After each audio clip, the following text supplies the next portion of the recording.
Good evening, everyone, and welcome to our SSPA Task Force meeting, October the 5th, 2021. I'm Planning Commissioner Walter Clark and co-chair, along with co-chairman Commissioner Tim Sargent. To conduct this meeting wholly electronically and to effectuate both the emergency procedures authorized by FOIA and the emergency ordinance of the Mount Vernon District SSPA Task Force, needs to make certain findings and determinations for the record. It's a bit cumbersome, so I ask in advance for your patience. First, because each member of the task force is participating in this meeting from a separate location, we must verify that a quorum of members is participating and each member's voice is clear, audible, and at appropriate volume for all other members. Accordingly, I am going to conduct a roll call and ask each task force member participating in this meeting to state your name and location from which you are participating. I ask that each of you pay close attention to ensure that you can hear each of your colleagues. Following the roll call, we will vote to establish every member can hear every other member. So the roll call. Commissioner Tim Sargent. Here at the Mount Vernon Supervisor's Office. Lynn Pasco. Here at my home in Montebello. Gretchen Waltz. Here at my home on Newmarket Road. Queenie Cox. Queenie Cox here in Gum Springs at home. Mary Payton. Mary Payne here at my home in Bucknell Manor.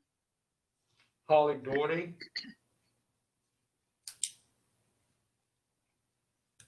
Hamid Munir. Hillary Clausen. Here at my home on Mason Neck. David Levine. Evan Kaufman. Evan Kaufman calling in from Richmond, Virginia.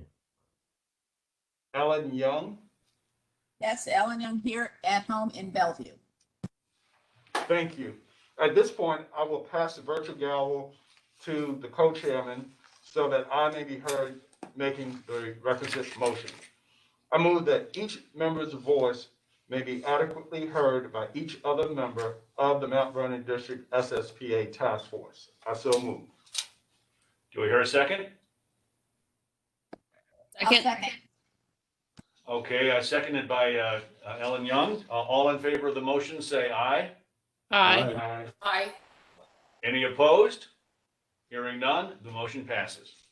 Second, having established that each member's voice may be heard by every other member, we must next establish the nature of the emergency that compels these emergency procedures. The fact that we are meeting electronically, what type of electronic communication is being used, and how we have arranged for public access to this meeting. Therefore, I move that the state of emergency caused by COVID-19 pandemic makes it unsafe for the task force to physically assemble and unsafe for the public to physically attend any such meeting, and that such FOIA usual procedures, which require the physical assembly of the task force and the physical presence of the public, cannot be implemented safely or practically.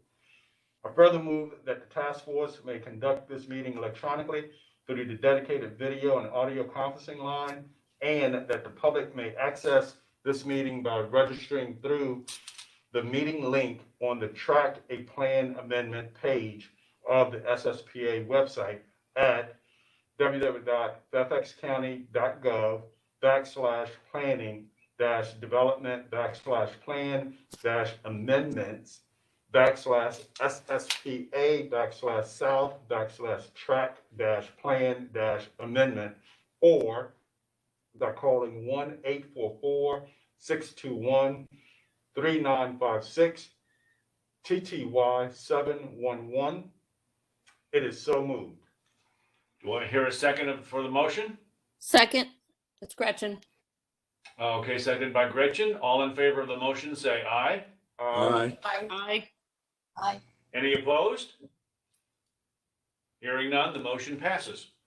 Finally, it is next required that all all of the matters addressed on today's agenda must address the emergency itself, are necessary for continuity in Fairfax County government, and/or the statutory requirement or necessary to continue operations and the discharge of the Mount Vernon District SSPA task forces, lawful purposes, duties, and responsibilities. It is so moved. Do I hear a second? Second, Was that, who Gretchen. seconded? Gretchen. Gretchen? Okay, all in favor of the motion, say aye. Aye. Aye. Any opposed? Hearing none, the motion passes. All right. Well, thank you, Commissioner Sargent. So I asked the staff if we've heard or had any comments from the public since our last hearing. No, no comments. Okay, no matters to be addressed there. And are there other comments that staff would like to make before we go into our presentation?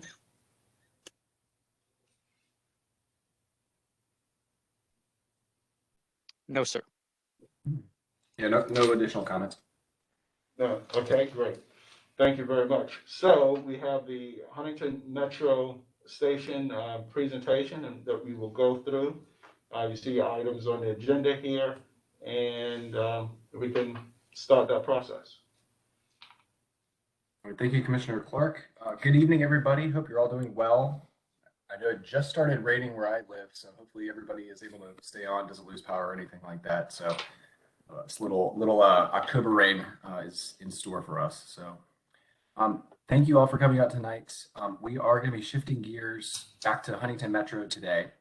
I think this is going to be a really interesting discussion, and I have a presentation that I want to give on a number of elements, specifically looking at public facility impacts, environmental impacts, and the like.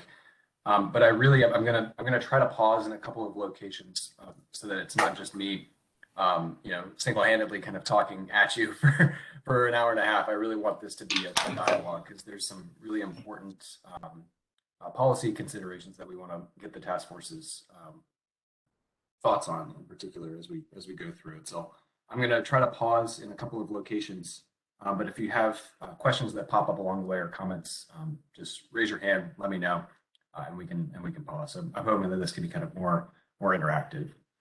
So I'm going to share my screen here. We can get started. Right.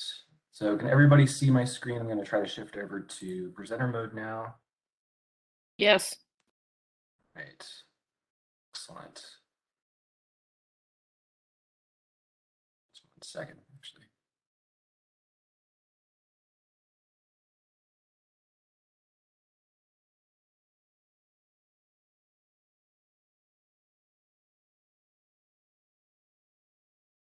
All right, so a couple of just housekeeping items. The agenda that we had set out a little bit earlier had a slightly different order, but just in looking at how we could structure this presentation, mostly today, there's a slight rejiggering. It's all the same elements are there, but we're just going to approach them in a slightly different order. So this, again, we're talking about the Huntington Metro Station Plan Amendment that you're all familiar with. And what we're going to be doing today is going over a couple of different analyses that we've conducted with agency staff and with some of our partner agencies, and looking at policy expectations that we have in the comprehensive plan and some of our other policy documents on these topics in particular. So looking at affordable housing as it relates to transit-oriented development, environmental policy, land use policy, parks and the urban parks framework, and then some of the public facilities that are important for planning purposes. So looking at schools, water, and those sorts of things. So once we get probably about midway through talking about the environmental sections, that's when I'm going to want to hit pause and open it up for dialogue. So if you have any questions in the interim, feel free to just let me know.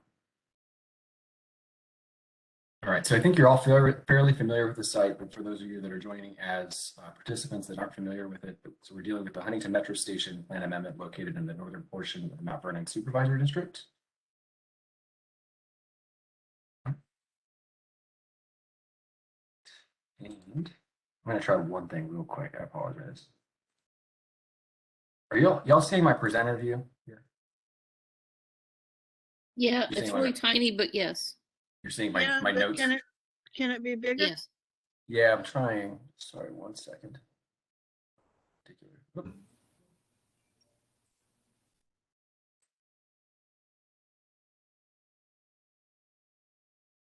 All right, how's that look? Is that all right? Much cleaner. Okay. All right, so once again, the Huntington Metro Station. And so what we're dealing with here is an area that is the Huntington Metro Station and one remnant parcel that's located here on North Kings Highway. I don't know if you can see my cursor or not, but it's located in the Huntington Transit Station area, which is the area in general proximity to the Huntington Metro Station between Telegraph Road and Richmond Highway. And then it's also located at the dead center of the transit development area. And this is one of the locations that's closest in proximity to the metro station and where the highest concentrations of urban style mixed use development are planned. So the board authorization with the task force that's been charged with looking at is looking at a new plan amendment for the site that includes public facilities. So the facilities that are on the site associated with the Metro Rail Station, surface parking, structured parking, and then also looking at a redevelopment option for mixed use redevelopment of up to 1.5 floor area ratio or 1.8 million square feet.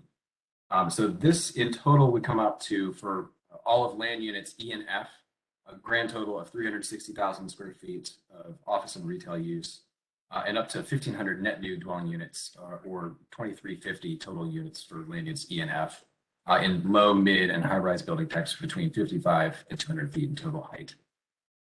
So you've seen this slide before, but just to kind of reiterate how that breaks down, looking at just our parcels, in particular, the 3 parcels that constitute Metro and then the remnant parcel, that's looking at 1,500 net new multifamily units, and then a net increase over what the plan has today of 86,000 additional square feet of office, 9,000 square feet of additional retail space, and then also including the existing use, which is the public facilities associated with Metro and the BRT. All right, so moving into impact analysis. The first thing that we wanted to talk to you about is affordable housing. It's front and center in a lot of what we do in the urban planning realm. And what we have in the Huntington transit development area is unique with regards to our inclusionary housing. So this is looking at workforce housing, workforce dwelling units, and affordable dwelling units. And what the current plan has for the transit development area is unique. It's actually one of the highest recommendations that we have throughout the county. And so throughout the transit development area, which includes the station area, there is language in the adopted comprehensive plan that notes that in areas planned for residential development, the provision of moderately priced housing that will serve the needs of the county's population is needed. And that housing development should only be approved to the maximum level of intensity, so the highest levels of intensity, if a minimum of 15% of the dwelling units are provided for low and moderate income households. So in addition to that, there is language in the adopted plan for land units E and F, so our specific site, that says that in lieu of that 15% recommendation, affordable housing could be provided via the affordable dwelling unit ordinance, which is a lower recommendation. So that's about 12.5% for most construction types. So that was this came online before our workforce dwelling unit policy. So as we're going through the plan amendment process, we've had the Department of Housing and Community Development look at the plan amendment, and their recommendation is as follows: that with the plan amendment, what we should be looking at is to carry over the transit development area's recommendation of 15% and apply it to the site using the AMIs, or the area median income thresholds that are applicable for workforce dwelling units. So with the new countywide policy that was adopted earlier Could I this break year. in for just a minute, Lee, and I'm sorry. But where does this take into consideration that it already has a huge concentration of affordable housing all around it as its protected area? And, this is not like out in a development where it's, where almost everything is market housing and you got to come up with 12% or 15% or whatever the numbers are. But you're in an area that already has a huge percentage of affordable housing. Plus we're building a new, 5 or 6 or 7 story building right by the Metro that already is entirely affordable housing. So I just wonder how you factor in the neighborhood in this process, because as you well know, we tend to think that we are bearing more than our share of the burden for Fairfax County. Yeah, thanks Yeah, for that, Mayor. I'd like to comment on that too. I think that there's going to be a big dearth of affordable housing. A lot of the affordable housing is probably going to get lost, and the workforce housing especially is critical here around the metro. And I'm really hopeful we do put in the new process for workforce development units at this metro. This is metro land. This isn't private land. This is land that needs to be, have some opportunity to do for the public good here. I understand, Mary, but this whole area is protected and has been for affordable housing for many years. And so I'm just asking, all I'm asking the question is how do you take into consideration that that's what the neighborhood already is protected a large part? And does that mean that you would then put less in the new, or that you would put more? You're talking about putting more in the new. And I just question whether, I just don't get a sense of how the numbers are added up and figured in this thing. Yeah, I don't know what you mean by protected. Maybe somebody can explain that. I mean, we have a huge area of the duplex houses around us that we all know, and they're mostly quite well maintained and they're nice and such. But if they don't qualify for some sort of affordable housing, I don't know what does. And they were specifically protected when Metro was set up. Hey folks, as I understand it. Can we hold these questions and get through the presentation, and all good questions and valid points, but if we could finish the presentation first, I think that would be helpful. Can we do that? I stand corrected, but I still would like to make sure that we hear real numbers, not just a small part of it. That's all. Got it. Okay. Thank you. And Lynn, to your question about kind of the figures and how it all plays out, we can come back with some additional information. I think that there's a couple of things that you're touching on. One is the conservation areas. So that's the areas like Jefferson Manor, the Huntington neighborhood, which is immediately adjacent to the site. Those are conserved from a neighborhood standpoint, but affordability is not one of the things that's factored in with the conservation areas. They're intended to remain, and they're planned to remain basically as duplex style development. But having affordability and restrictions or some sort of limitations on what rents or what mortgages would cost, that's not really a factor in those conservation areas in and of themselves. So there's that. There's also preservation, the preservation of existing market affordable housing. I know that the county is looking at what can be done on the rental end of things because there is preservation issues along the corridor, for example. I will say that for workforce dwelling units and affordable dwelling units as a type, and one tool in our tool bag from an affordability standpoint, most of the largest percentage of ADUs and WDUs are actually located elsewhere. Most of them are located in Tysons, Reston, and Maryfield, the vast majority of them. So there's different types of affordable housing in there, and they serve different needs. But if you'd like, we can at a different presentation, we can come back with some additional information for you if you'd like. Yeah, I'm sorry, but I'm just a kid from Missouri. I mean, this area around us is very nicely kept. It's all workforce housing by any person's definition, because the people they're the ones who own their houses or rent their houses, and they do the yards and they fix things, and they're good neighbors. I'm not complaining at all about it. I'm just talking about overall numbers and how they make sense. Yeah, absolutely. Still, well, go ahead, please, we can provide more information on the different types and kind of how it all stacks out. And we'll be happy to do that at a future presentation. Graham, can you repeat the recommendation? I'm not sure I understood that. Are you saying that the recommendation is that Huntington Metro conform to the new WDU policy? Correct. That it would conform to the new AMIs that are associated with the new county policy. So that's looking at 80% and below, 80% of AMI and below for rental, and the 120% for sale would remain. That continues to be countywide policy. The caveat, Mary, is that the recommendation would be that this site, so the metro site, would be at the transit development area's recommendation for total commitment level, which is 15%. So that's significantly higher than the countywide expectation of 8% for rental and 12%. Right, but is that comparable with other metro stations in Fairfax? It's actually one of the highest, if not the highest. I think the only one of Tyson's, for example, it's 13%. West Falls Church recently was amended, but it was at 15% as well. I think it's now at 10%. So this is one of the highest. So what, we're making up the difference for the rest of the county? As far as the affordable housing? Yes. So again, most of the ADUs and WDUs that are envisioned under this program are actually located, the vast majority of them are actually located elsewhere. So they're located in Reston, Tysons, and Merrifield for the most part, about 75% of them. So, Okay. Question on numbers. All right. But Lynn, we'll happy to come back with some more numbers. But go ahead, David.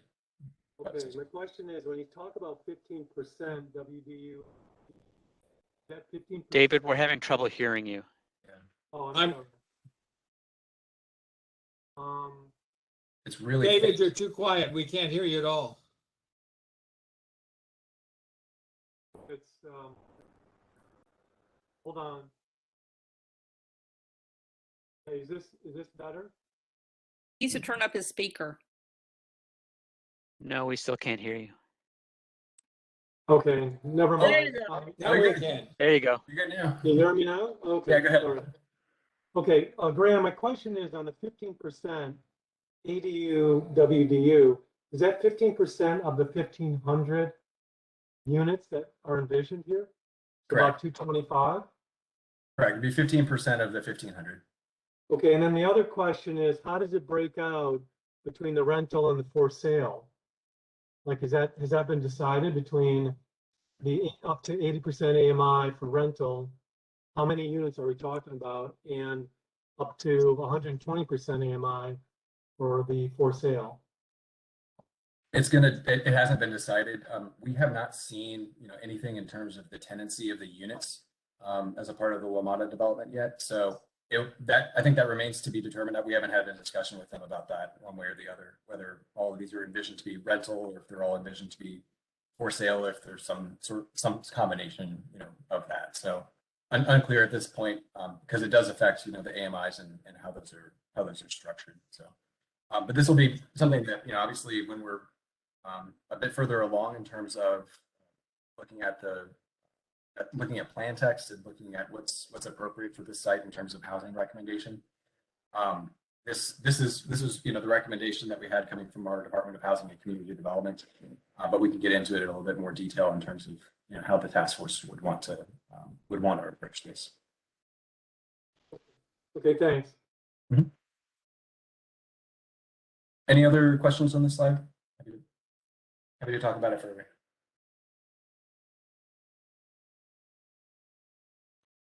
All right.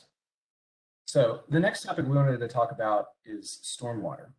So one of the things that is critical in terms of the site layout is stormwater. And I say that looking over at the map on the right-hand corner, there's a polygon that I've drawn up here that represents an area that's a conservation easement that's associated with stormwater best management practices.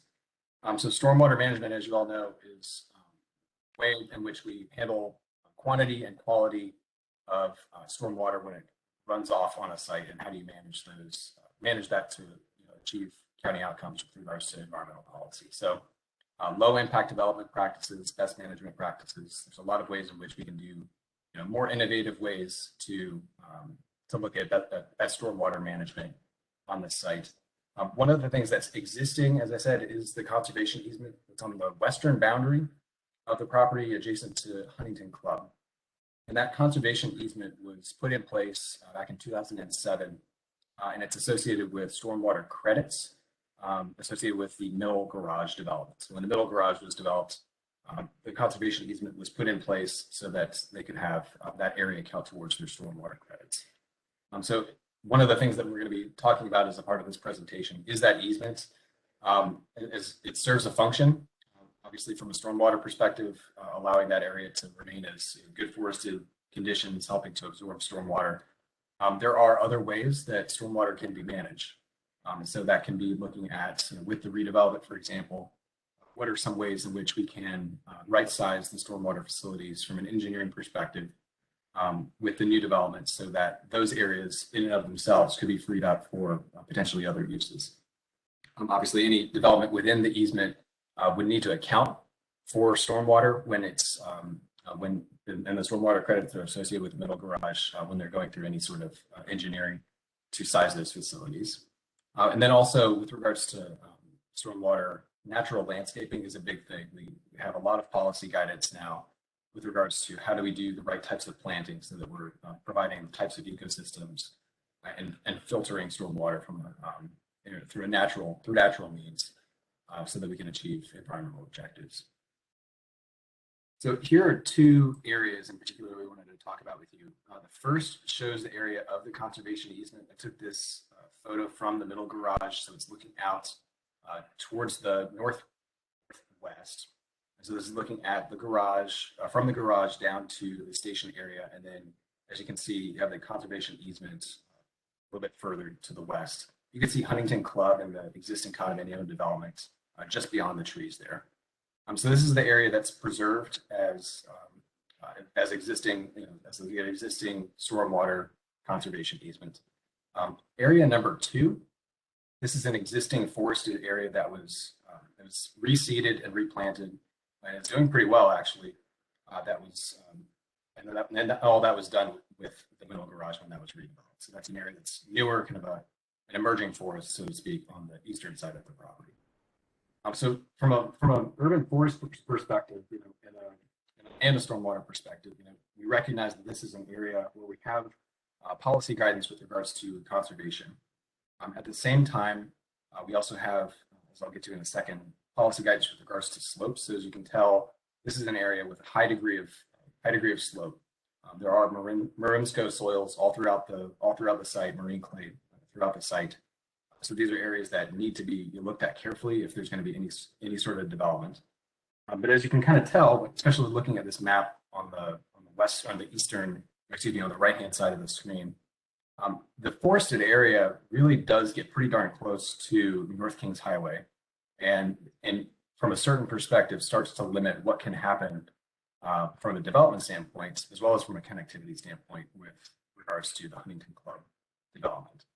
So I think that there's a lot of talk about how we can do the types of urban style transit oriented development and also meet conservation and environmental objectives. And that's one of the things that we really wanted to talk about with the task force, is trying to understand those policies in context. Slope and soils. So I started to talk about this, but a good portion of the site contains wet and unstable soils, including marine clay and Marumsco soils. So we'll need to do at the rezoning stage a geotechnical study to ensure that those problem areas are treated with appropriate engineering measures against any hazards. We do have policy guidance with regards to limiting densities on slippage soils, clustering development away from slopes, and potential problem areas. I will say that as you can tell, the site is heavily engineered today. It was heavily engineered when Metro put this facility in 78 and then with the development of the garages. So it's not exactly a natural site today, although it does have some remnant areas of existing mature tree cover. But there is a high degree of slope across the site.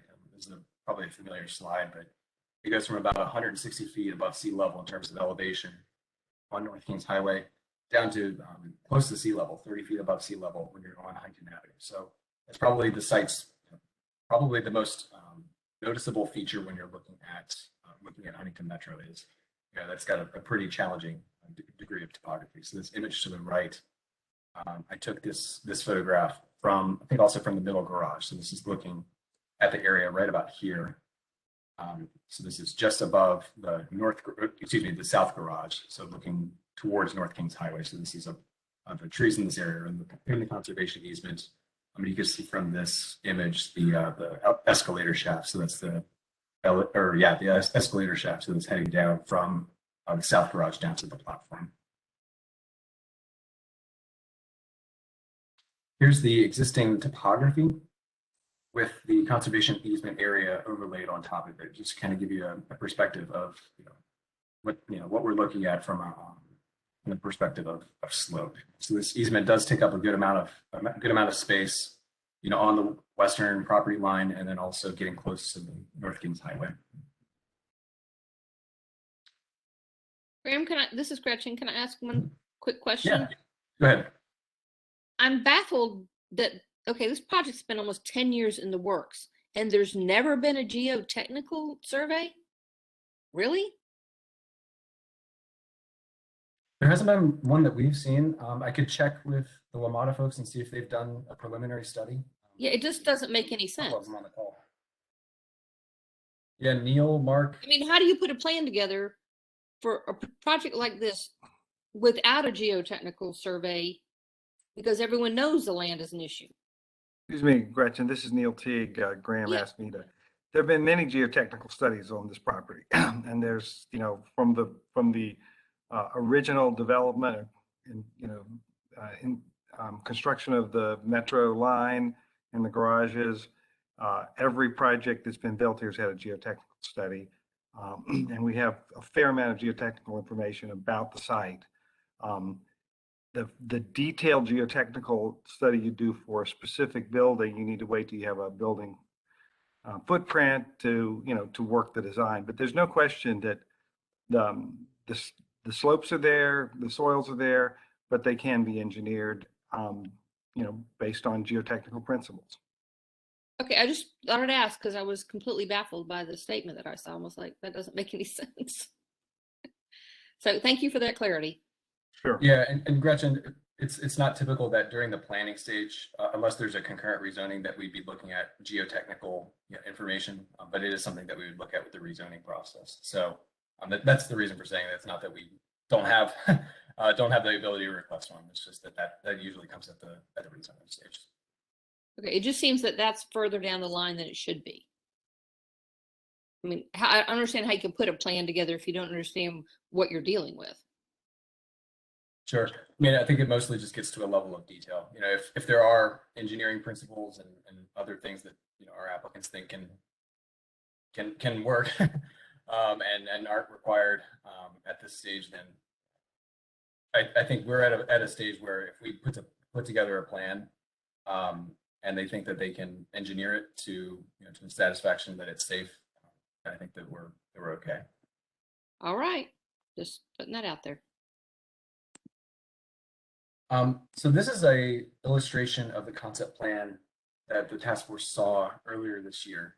I've made a couple of modifications to it just to fill in a little bit more information with regards to the conservation easement, but you're probably familiar with it since we looked at it earlier. But what this shows is the development program that has been proposed, showing 3 blocks of development, so S1, S2, S3, primarily a residential development in the original concept, and then on Huntington Avenue, showing 3 blocks as well of N1, N2, and N3, which shows a mix of office, non-residential development as well as residential development. So what I've also done here, for those of you that are following the Huntington Club rezoning application, that's going through our entitlement process now. So I've gone ahead and shown an image of the latest iteration of that plan here, just to kind of give you a sense of perspective of the two developments. So one of the kind of critical things that we've been looking at on the staff end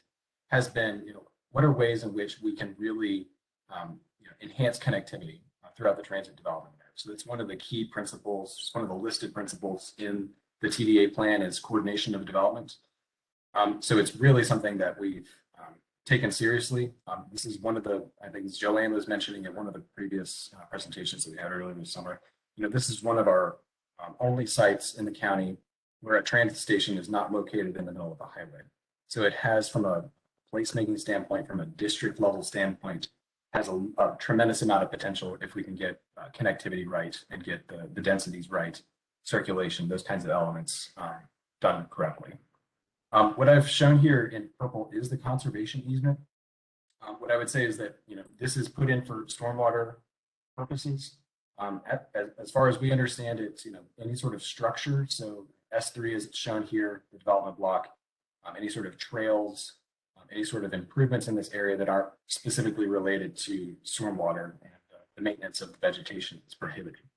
I mentioned this because this is something that if we're going to be looking at a concept, this is something that we'll need to talk about as a task force. That I wanted to introduce it to make sure that we have a good sense of how the task force views this area relative to the transit-oriented development goals that we have for the county and for Huntington, as well as our conservation goals. I don't think that anybody's hoping or wishing to remove all of the trees, or moving all of the conservation area. Far from it. I think that there is a discussion to be had though about in certain areas, how can these areas be optimized so that we are getting the type of development that our county calls for. I would also say that there are some areas, especially on the eastern property boundary in particular, that are treed. I think I showed an image earlier that it's kind of the newer forest area that was planted about 13 years ago or so, that are currently not conserved. So when we're looking at ways in which conservation and the values that we have from an environmental standpoint can be reflected on the site, I think that there are a lot of opportunities for looking at conservation and also looking at the addition of additional tree cover. So I just bring that up. We also have our tree canopy goals and our tree preservation goals in the public facilities manual. And so there's a lot of factors kind of at play that we'll want to make sure that we're kind of reconciling as we move. Back to land use policy. I mentioned TOD several times, and for those of you that weren't at the meeting where we talked about land use earlier on, this would be a refresher, but just wanted to kind of give you a brief digest of some of the most critical elements from our land use plan as they relate to the site. So the policy plan calls for the concentration of the highest levels of development intensity in areas of transportation advantage. So that's the transit station areas in particular. And then within those areas, assigning development intensity. So this is looking at floor area ratio and dwelling units per acre based on the ability to offset impacts on public facilities and transportation systems. So basically, these are the areas where we want the highest levels of development intensity, and that those intensities should be limited to the degree that they need to be to mitigate the impacts to our public facilities. And then one of the critical things with this is that these are opportunities for enhancing the production of affordable housing because they provide the types of buildings that workforce dwelling units, for example, are a part of.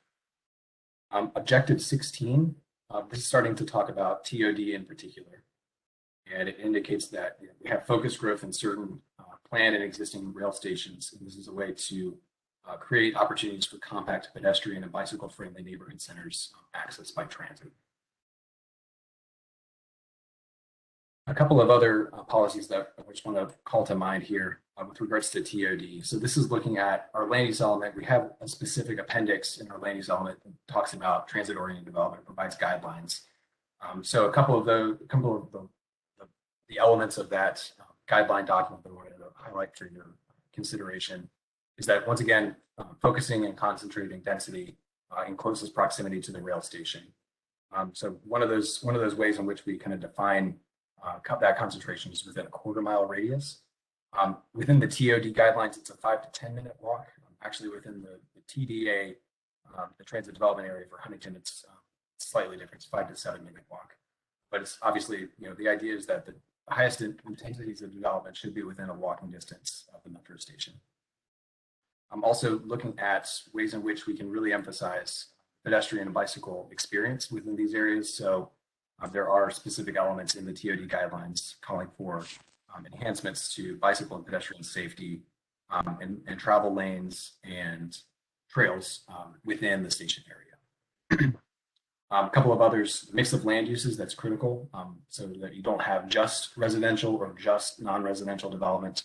Having that mix of land uses really ensures that you're promoting ridership on the transit system at all times of day and in all directions. So this is really trying to encourage different types of activities throughout the day in the transit station areas, allowing for people to be there, not just at night, commuting into the core, for example, but also being in Huntington during the daytime. So having like office uses, for example, retail uses, things that people want to come to Huntington. Graham, it's Lynn again. I'm sorry. You talked about trails and bicycles. Obviously, bicycle up and down is not very feasible. But I don't know why with this development, we're never shown an escalator bank or something like that. I mean, I assume to get up and down would be, not much more than going down into some of the longer metro stations. And, that's going to be the only way to connect this. We talked last time about how to connect the top and the bottom. And it's going to have to be something other than just walking through the metro station, it seems to me. I mean, I make that walk all the time, so it's a lot of stories. I know that. But there's no reason they can't be connected if we just physically start looking at how to connect them. Talking about bicycle paths are not really very realistic, except at the bottom and the top. I'm sorry. You've hit on probably one of the toughest things about this site is how do you do this exact thing, connecting North Kings and Huntington Avenue. So it's a great point, Lynn, and we actually have a consultant that is going to be helping us with regards to connectivity, not just for the immediate bounds of the site, but looking a little bit broader scale at the transit station area, given that topography is such a challenge. So we are very much in agreement that that's one of the most critical things is how do you get people up and down, because we think that it's critical in terms of implementing the vision that we have. If anybody has any ideas, by the way, we have a couple ourselves. There actually is an existing escalator and an existing kind of funicular type thing that takes you to the station platform, but obviously you have to go through the metro facility. So, but we are looking at that specifically, this connectivity, not just on the site, but through the site and funicular. Thank you, Liz. And how do we do that properly? So. I appreciate that.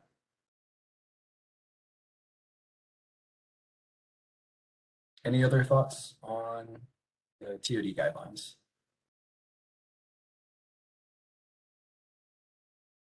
All right. This is the TDA. So I think most of y'all are probably familiar with this image. But this is the Huntington Transit Development Area. So our site is the area that's outlined in the yellow bold. But the area of kind of influence of that 5 to 7 minute walk shed, quarter-mile radius from the station platform, that constitutes to a large degree the transit development area that you see here. So one thing that you'll notice, this is the height map showing the various heights within the transit development area. One thing you'll notice kind of right off the bat is that there's a variety of heights. So along the Huntington Club site immediately to the west, for example, on North Kings Highway, you have a tapered height, so 55 feet in the areas that are closest to North Kings Highway, tapering up to 200 feet in total height. At further to the south of the station, you have a 200-foot height limit, and that tapers down as well as you get closer to single family and duplex development neighborhoods further to the southeast. Across Huntington Avenue, you have a variety of heights. At the Parker, the total height limit is 165 feet. Some of the other developments that are closest to the tracks range in height from 90 to 150 feet in total height.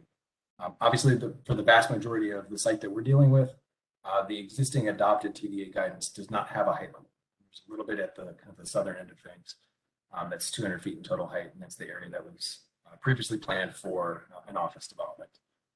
So I think that as a part of the discussion about TOD level intensity, as well as the land use considerations for how do you integrate a transit station and new development at a transit station in the context where there are duplexes, where there are single family homes, where there are existing multifamily housing that's low rise in nature, but then also has mid-rise and some high rise that's planned for the future, specifically Huntington Club.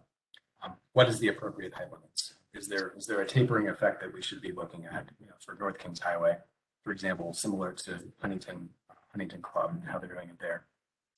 Is 200 feet, the total limit as it is on Huntington Club, for example? So these are the kinds of questions that we'll want to continue to grapple with and think through as we put this thing together. So anyway, I want to pause there. I've got more slides to go through with regards to public facility impacts, but yeah, I know I just threw a lot at you there in terms of transit development area vision that we have for Huntington Avenue and North Kings Highway and the TDA, the TOD guidelines, and the land use policy implications, the conservation easement, and what that means for development in Canopy. So I wanted to pause there and open it up and see if anybody wanted to start talking about any of the things that you've seen and what your questions are, any follow-up items that you want to see at future presentations, that sort of thing. So I'll stop there. Anybody that wants to take it away. But I just add one more thing, Graham. It's Len again. I want to really congratulate you on your comments about wanting it to mix with Huntington Club well. Obviously, whatever we think and whoever owns it and whoever builds it, this is going to be seen as future generations as one sort of united big development area. And, somehow they've got to look like they go together. And, to go back to the affordable housing thing, I saw the guidelines about or the money for affordable housing at the metro stations and such that is being talked about is out there and around. But it does seem to me that we do have to start talking a bit about what the whole area looks like. And, it's just not sensible because we for example, have asked, and we haven't received it yet from Stork's office, a combination of affordable housing that is, at all levels. I'm not just saying at the lowest level, but all levels, that is publicly owned and is privately owned, and sort of what the areas look like. You said something about 75%. Otherwise, that means we have 25% of the counties, and that's quite a large chunk. So we don't have any numbers to work with. And if you guys have them, we would really appreciate them, because no one would rather be disabused of the idea that the county is putting more and more of its affordable housing in its biggest affordable housing area. Then we would love to hear that that's not true, but we don't believe it yet. We haven't seen anything that supports that.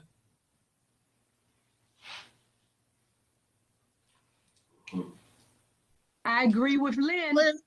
Well, there are some numbers there's a distinction between the private affordable housing and the affordable housing that is maintained as affordable. The private affordable housing can go unaffordable suddenly as the area develops. There's no commitment. Not if it has a conservation thing on it, Mary. No, that's not true. No, that's not how it works. That's not how it works. The county looks at it as committed affordable and market rate affordable.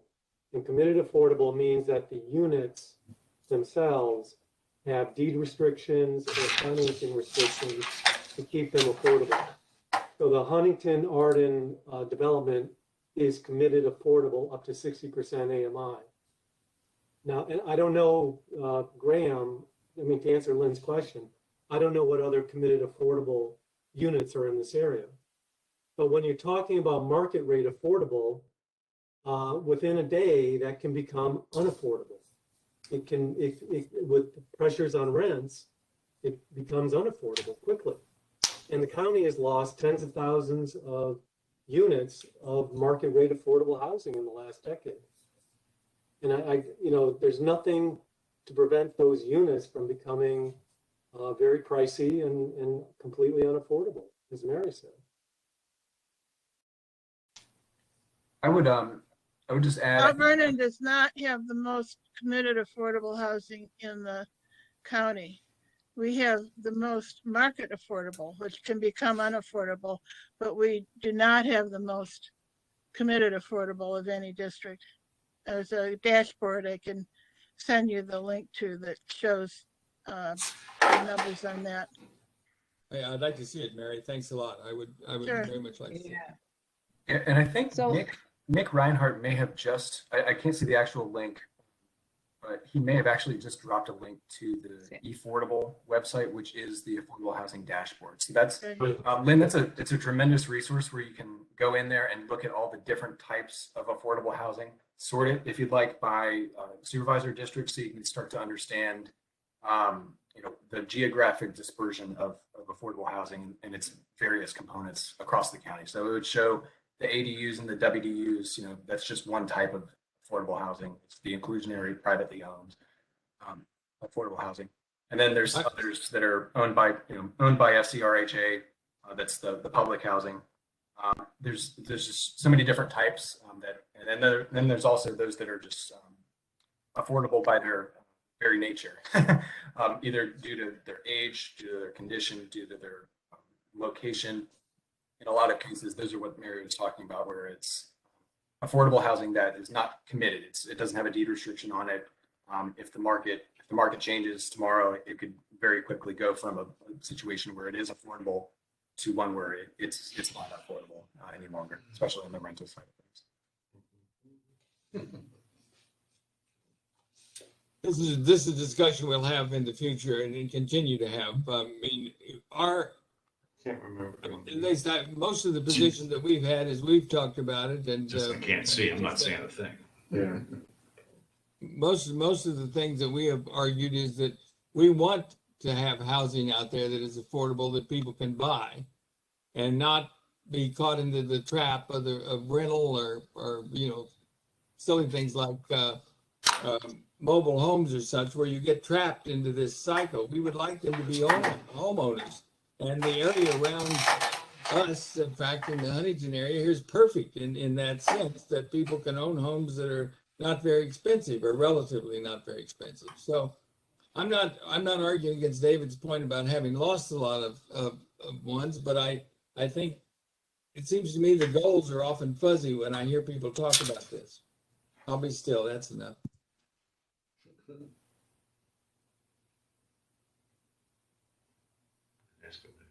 Any other questions? So Graham, this is David. I had a question just on the design on the for the station, and I know this is probably a WMATA decision, but it seems to me that if you located that station inside one of the garages, or you built the garages over the station, you free up a lot of green space there. I mean, has there been any consideration of doing that? I mean, because it just seems to me like it's an inefficient use of space there. Yeah, it's a great question. It's a good observation, David. The short answer is the adopted plan for land use E and F contemplates that kind of in a visionary type means. It indicates that in the long term, air rights over the station may have kind of a long-term redevelopment potential. But in terms of kind of the programming for this, I think that would be something that we would want to ask, WMATA in terms of their preferences and kind of the viability of that. Because I agree, we're dealing with a constrained site from a slope perspective, and what are there in terms of opportunities for co-locating facilities or stacking facilities so that you have the greatest degree of flexibility for those that are the most developable for other better, higher uses, so to speak. Mm-hmm. Well, thanks. Is there a way to get into that south garage or north garage, new north garage off of Huntington Avenue? How do you get to parking from Huntington Avenue? Neil and your team, would you want to describe this? I think that this was, and I apologize, this is something that I put together more for the illustration of the effect of the easement and getting into kind of the details of the Yeah, I'm sorry, I just used the drive there. And I will That's how I say, used to commute, so. yeah, and I've got it pulled up, so it's kind of my fault too. The one thing I would say is that this is the concept that was presented to the task force last. It has gone through kind of an iterative process of refinement, and so I think that we anticipate coming back to the task force with new illustrations in the future when we're getting into the discussions about urban design principles, about the arrangement and the mix of uses and the development intensities across the north and the south precinct, as well as, the use of the conservation easement. In terms of the new north garage, I don't have the, not prepared to speak, but maybe Neil is. I can simply say that the idea is, look, it's almost like an adjunct to the middle garage, but if those of you familiar, you come up a drive from Huntington Avenue, and it's accessed the same way the existing north and middle garage are. Same driveway, same signal, just go to a slightly different location.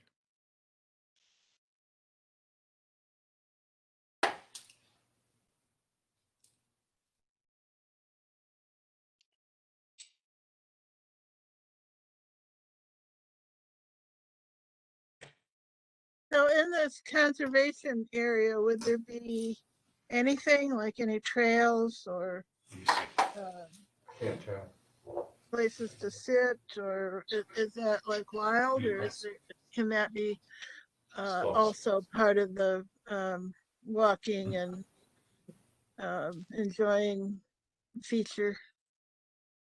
Hey, Mary, this is Joanne Phoebe with the Department of Planning and Development. Graham, is it okay if I take that? Yeah, go ahead, Jed. Okay. Hey, so it's a great question, and I think it's something that we're definitely considering.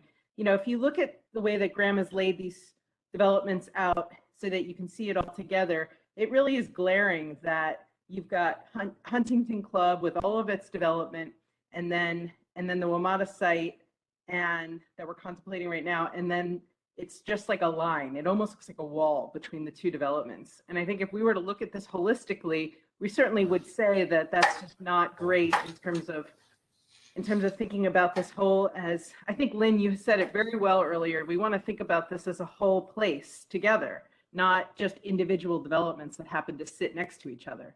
And so this conservation easement is sort of acting like a barrier to some of that. And so things like, and it also presents an opportunity to connect North Kings Highway to Huntington, probably from a pedestrian and maybe bicycle standpoint, but certainly offer that kind of connectivity. So things like trails, both for pleasure, but also for, access to metro is going to be critical. Whether assuming some of that is preserved, we just want to make sure that people have access to it so that it becomes an amenity as well as a natural resource.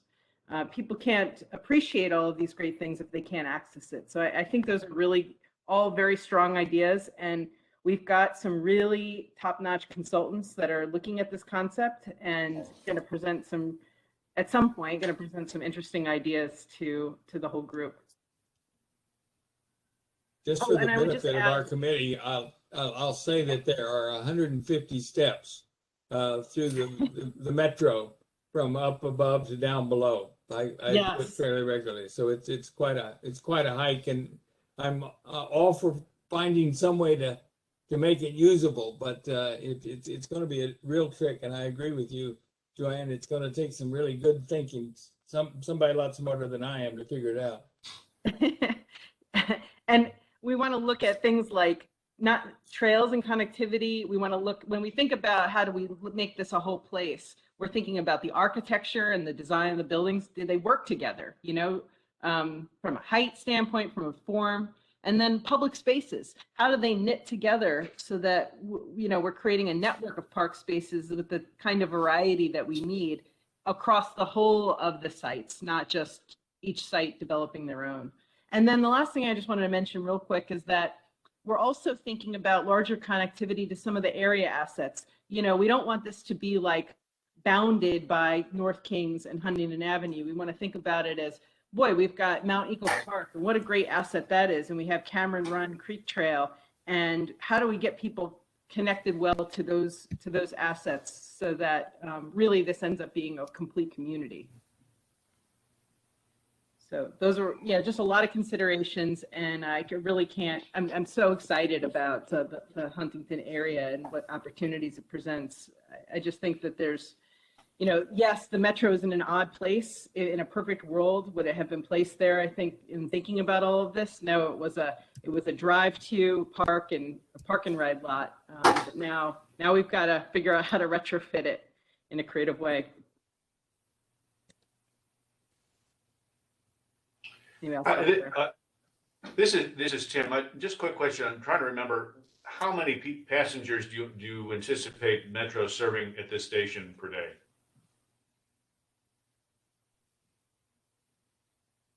Neil, do you guys have a projection? I can answer that. Over the past 10 years, the average has been about 6,000 passengers per day. We're working, of course, with the transportation folks at Fairfax County to project the future. And with BRT, we've got numbers, that rise well over 10,000 per day. Again, all this is based on historical pre-COVID ridership and population projections. So there's certainly a wild card in there. Today, the ridership is not, and for the past year and a half, has been nothing near that. But long term, this station and we did a presentation, and I don't have it in front of me, but this station is probably I think it's the first or second busiest in Fairfax County, and probably the 10th or 12th in the system. The core stations obviously have much higher ridership because they're crossed by multiple lines. I know we can't project it based on the pandemic time frame so far. That would be speculative to say the least. Given what we've experienced so far from COVID, from a professional standpoint, what would be a useful time frame to look at, projected potential changes in ridership? I'm not sure I'm qualified to answer that one. Well, I know I'm not. Back or looking forward? I think looking forward, if in other words, if trends continue for a long enough period, how does that influence the projections for ridership and thus, population in the area?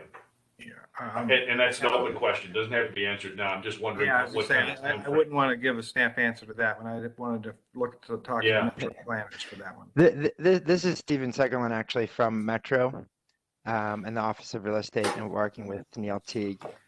So we regularly report on our ridership recovery and surveys. We do a tracking survey of both private and federal tenants, other public offices in the region, and review those in our board meetings, which are every third Thursday of the month.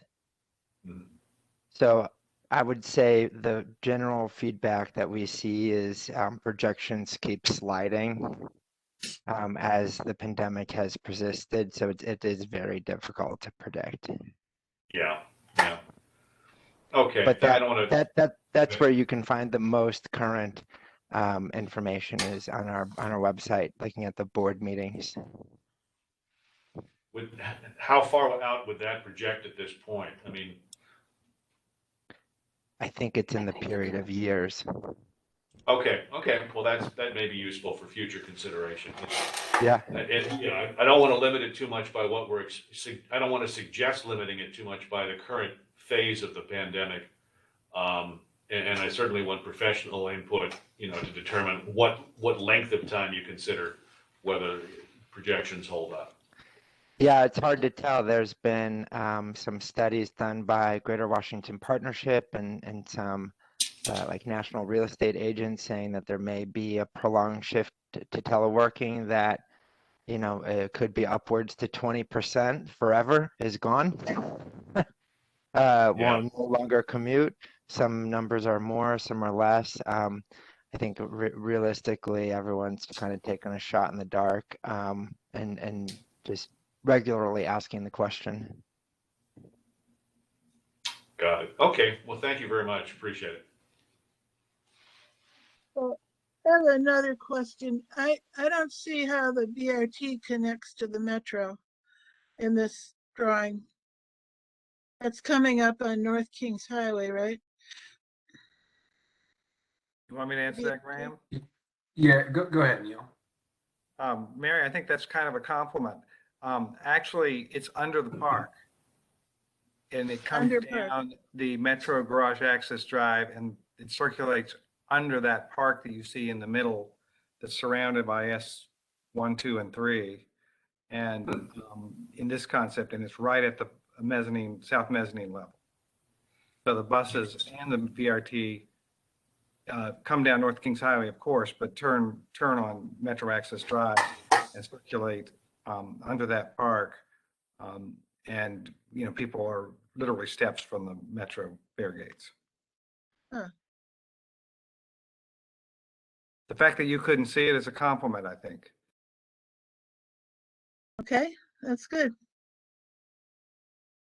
And Mary, we are planning I to don't do, quite get the elevations on that, but okay. we're planning to do a transportation specific presentation the next meeting on October the 19th. So it's a great question, and I think we'll be able to present a little bit of information on specifically kind of how the BRT is shaping up. So happy to bring that back. Neil, could I ask a question based on your earlier briefings to us? And if I recall correctly, you were talking about the middle garage having about 10 or 20 years left in it, at which point it would be replaced with a tall building probably, and therefore take up that airspace question that was given a while ago. But is that still your plan, that it would have to be torn down and build something new there? Well, we haven't actually looked that far ahead. That garage was just built in 2008, you may recall. And, you know, WMATA tries to build 50-year garages. Our kind of timeline here goes to mid-2045. We're still counting on that garage still being in service. What we are doing, and maybe what you're remembering, is the north garage, as you see, we're showing it being replaced because it only has about 10 to 15 years on its life. So we're showing it being replaced in a more compact location. That's what creates the space for N1, 2, and 3 to take place. I agree with you and David and others that in the long run, if either there's not a need for parking because this is no longer a terminal station, or some other changes come, that's an obvious spot for future development, but it's not what's contemplated in this concept. Thank you.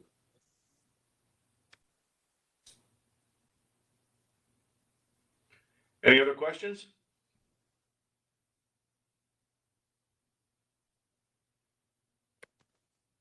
Graham?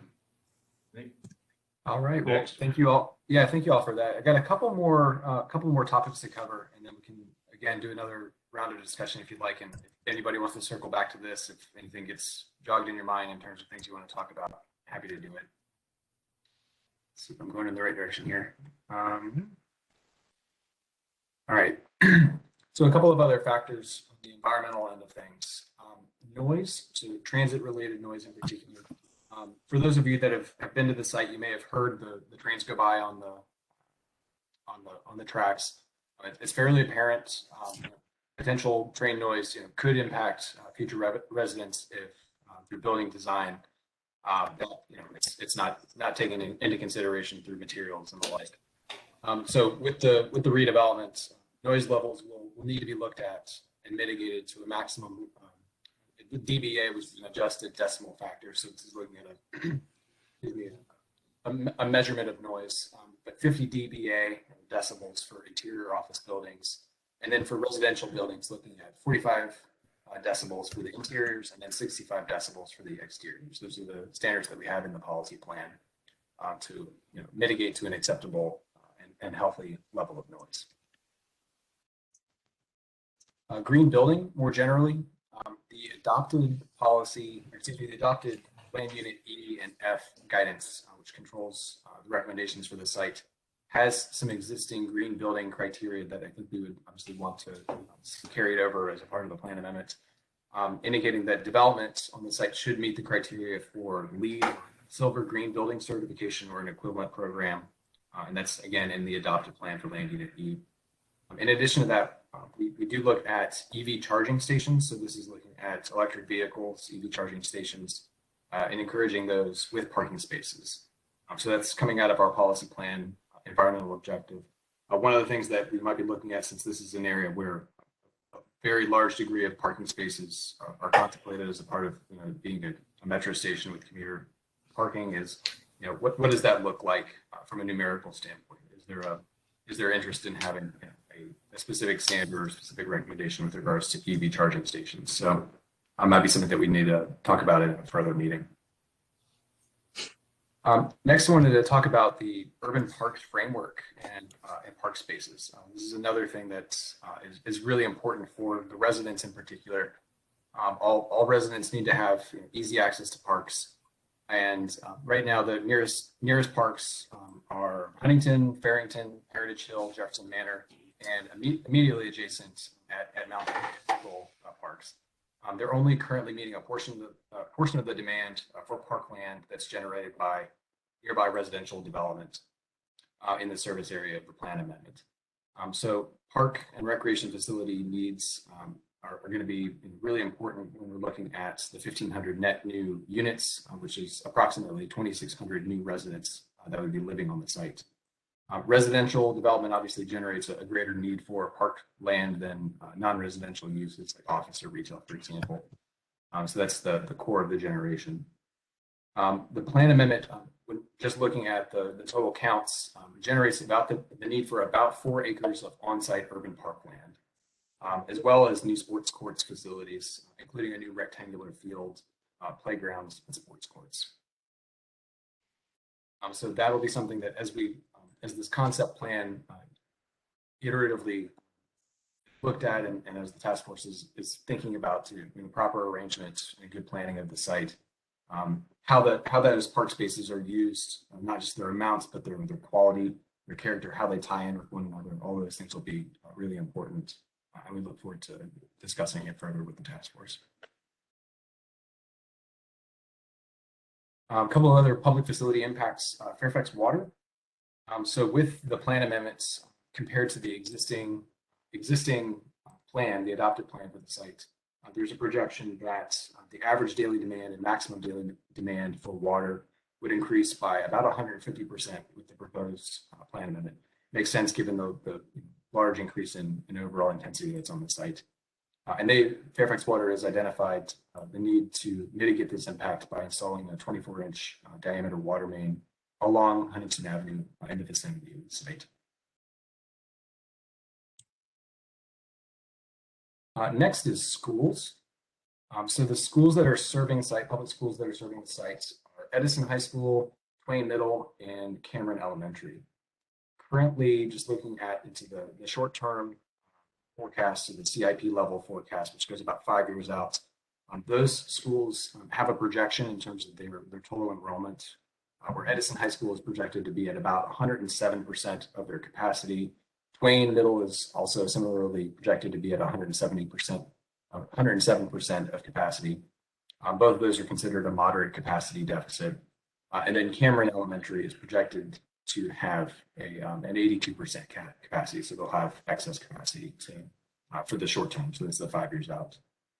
With the proposed plan amendment, with the 1,500 net new units, looking at mid and high-rise multifamily development, this generates about 169 total students across those three schools.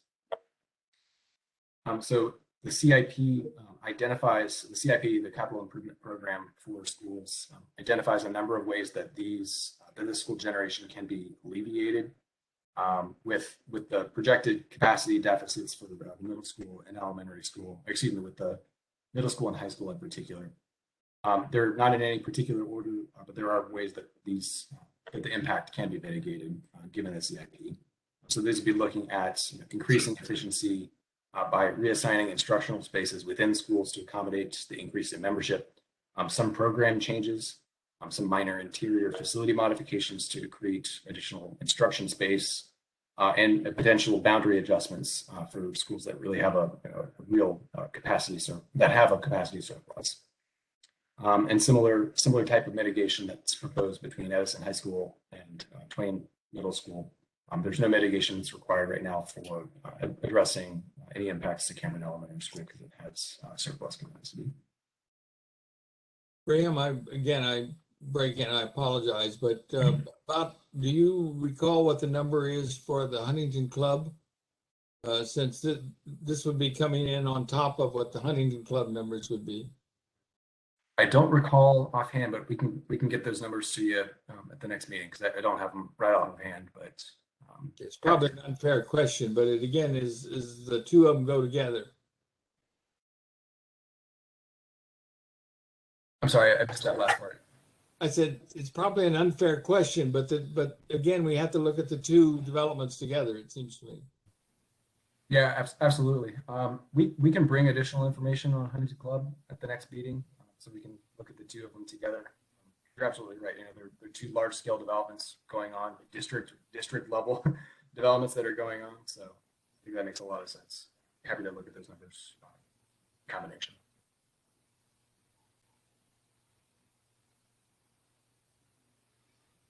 Any additional questions or comments? No, hear none. I guess we do need to see them together. Hang on, Queenie?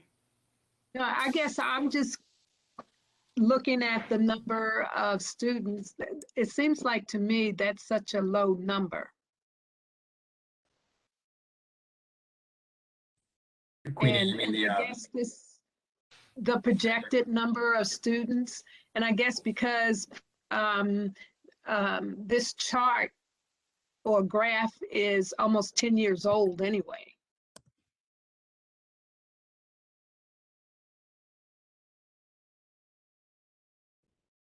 So yeah, Queenie, it's a good question. The yields that you see there, that 169, that's based on the 2015 countywide student yield ratios. Yeah. What I would say is you're absolutely right in seeing that and thinking, you know, that looks relatively low. The reason I say that, there are different yield ratios that they use for different construction types. And so mid and high rise construction, which is contemplated, you know, activity level intensities at metros, that option, that multifamily option, is the lowest generator of students. So if you were looking at, you know, townhouses or single family development, even low rise multifamily, those as a generator produce far more students compared to the high rise development types.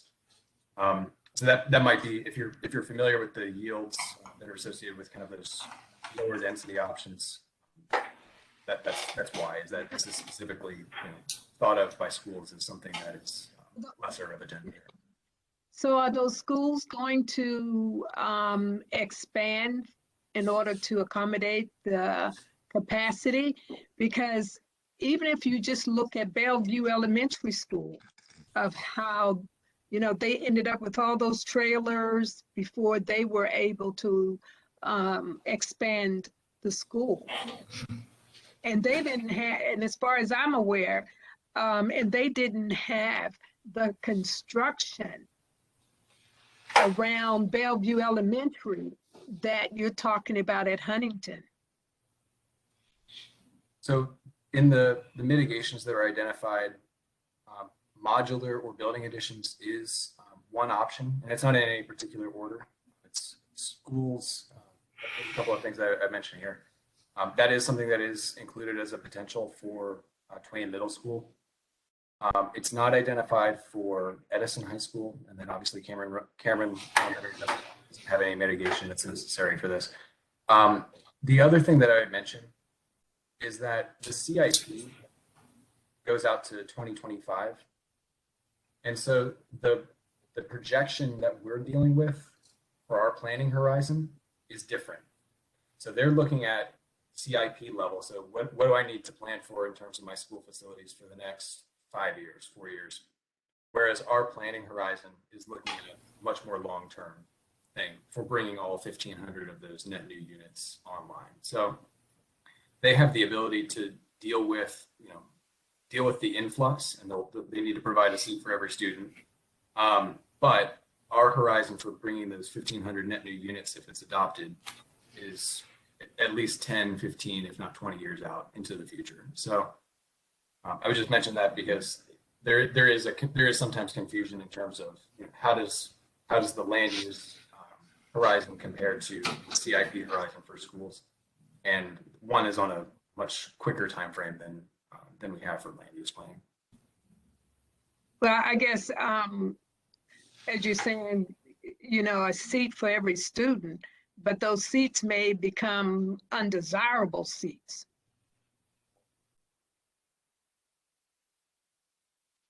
I'm not sure I follow. Could you elaborate?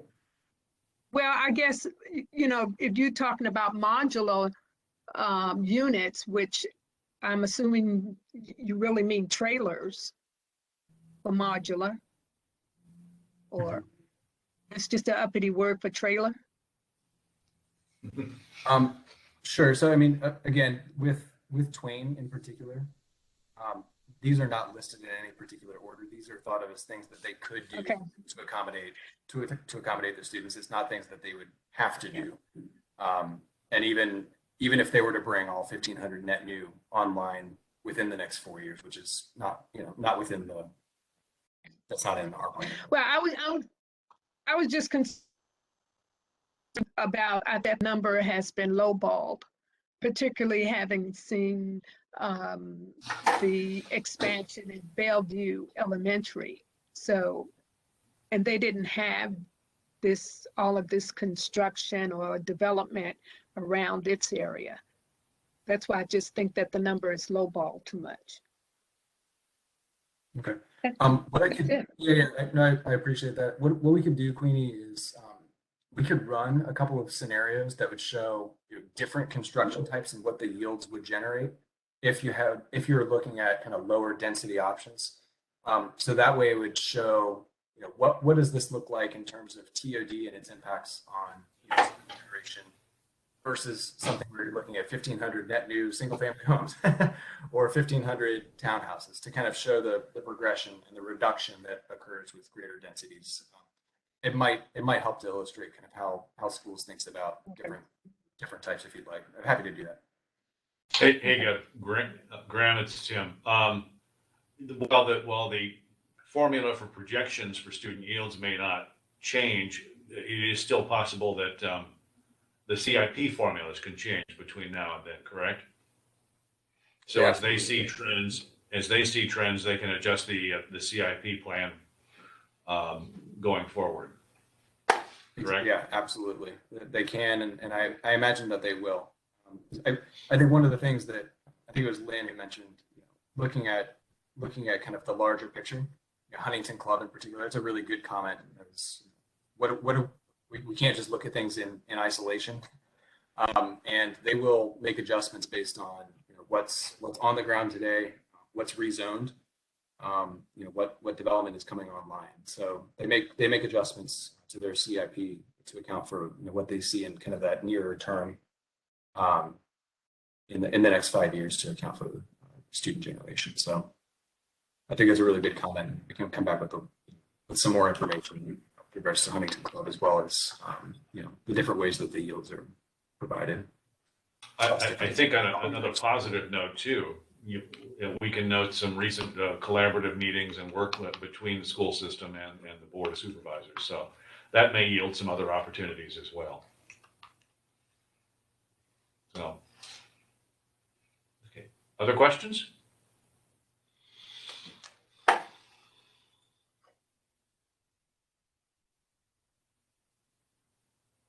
Graham, back to you. All right. Well, thank you all for this. I really appreciate the discussion. You've given us some more homework to do, which is good. We'll come back with more information. If not at the next meeting, then at the one following. But I will say that our next meeting is in 2 weeks' time, October the 19th. We'll be talking specifically about transportation impacts. So, Mary, I think what we can do is include with that, you know, description of how BRT operations are anticipated to move kind of generally across the site. I'll also talk about the traffic study that's underway by WMATA's consultant, and then also talk about begin to talk about kind of this idea of connectivity and trails and pedestrian movements throughout the site, so that we can ensure that we're looking at connectivity both to Huntington, not just across the Huntington Club, and to the Huntington neighborhood generally, but also north and south from North Kings Highway down to Huntington Avenue. So tie the site together. But I really appreciate everybody's time and productive. If you have any questions and follow up, free to let me know. We'll be sure to post the presentation most likely tomorrow. So if you have any questions. I should just note there are 3 members of the public in the chat. I don't know if they have any questions. I don't see any hands raised. Yeah, thank you for that, Aaron. For members of the public, if you would like to speak, you can. The way you can do that is open your participants panel button, which is in the bottom right-hand corner. And then from there, you should see a tiny little hand. That'll let us know that you'd like, if you click on that, that'll raise your hand, let us know that you'd like to speak so we can unmute you. Any of you would like to say something, feel free.